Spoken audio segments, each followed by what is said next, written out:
There's something happening inside your mind right now that most people will go their entire lives never noticing. It has shaped every decision you made today, every emotion you felt this morning, and every thought that felt like yours but may not have been. Scientists have studied it for decades. Ancient philosophers tried to warn us about it, and somehow, in the noise of modern life, we completely forgot. The human mind was not designed for the world you are living in. That is not a metaphor. That is a biological fact. For most of human history, the brain developed under very specific conditions: scarcity, silence, slowness. Our ancestors did one thing at a time. Surviving required the kind of deep, undivided focus that modern life has quietly stolen from us.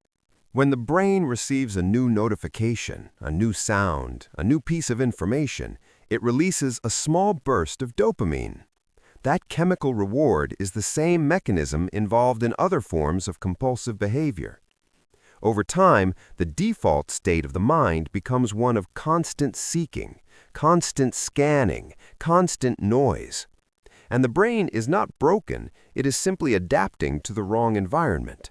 Neuroscientists studying deep focus have identified a state called flow, a condition where the brain becomes so absorbed in a task that time distorts, self-consciousness disappears, and performance reaches levels that simply cannot be accessed in a scattered state.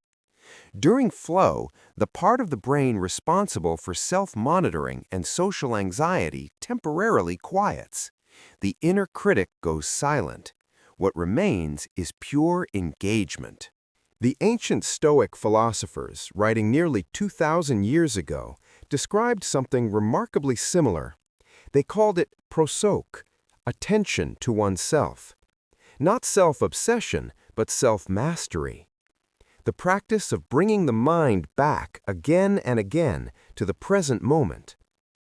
Marcus Aurelius wrote about this not as a talent, but as a daily discipline, because the mind, left to itself, will always take the easier path. And this is where science and philosophy converge in a way that is almost uncomfortable. Both are telling us the same thing.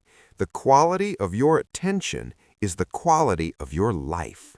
Not your intelligence, not your circumstances.